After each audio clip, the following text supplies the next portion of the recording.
Hey, what's up everybody? It's your girl Taylor and thank you for tuning in onto another video. So today's video is going to be kind of like a podcast style, and I'll be showcasing you exactly how I clean my piston funnel and what tools and tricks that I use to help clean it out. So let's get started.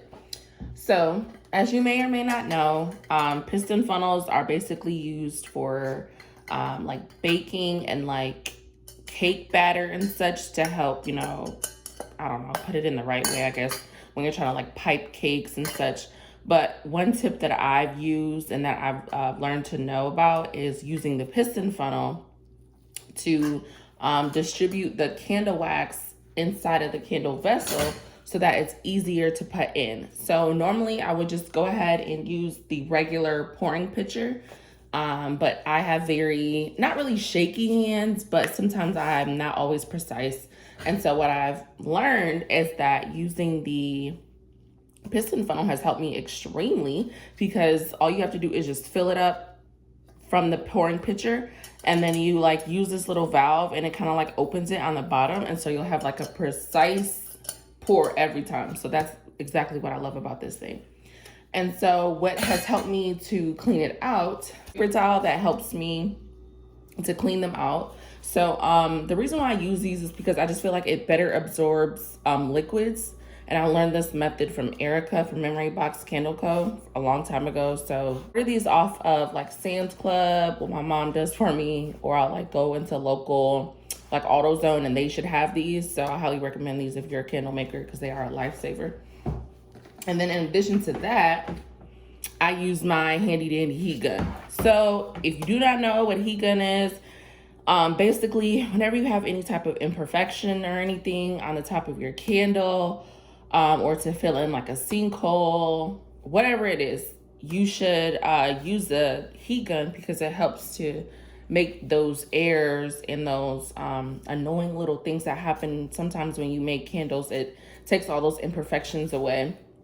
So mine is a Warrior, and I believe I got mine from, I don't know, some hardware shop, but it's like local here in Arizona. I'm pretty sure they have them all around the world.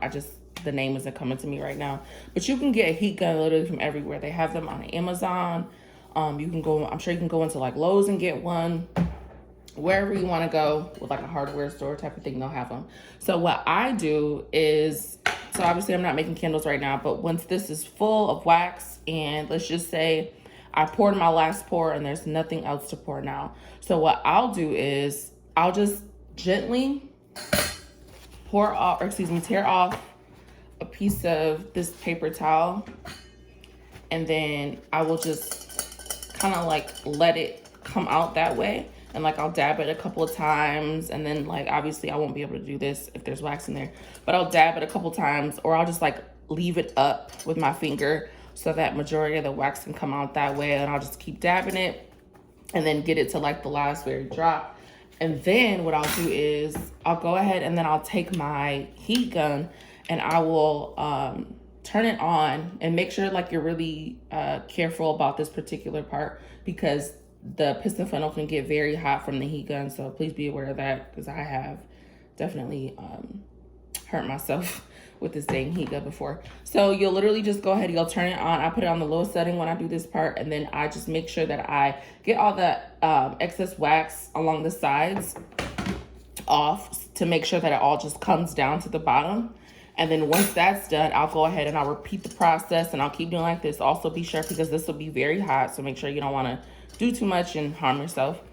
And then once the majority of that is out of there, I'll go ahead and then I will clean it out like this. And then I'll go back and then get my rubbing alcohol, as you can see right there, my rubbing alcohol. And then I'll put that on this paper towel as well, and then go through and then clean it. And then that's basically how I would clean out the piston funnel, especially if you're using different scents, to clean it out that way, so like the scents don't mix.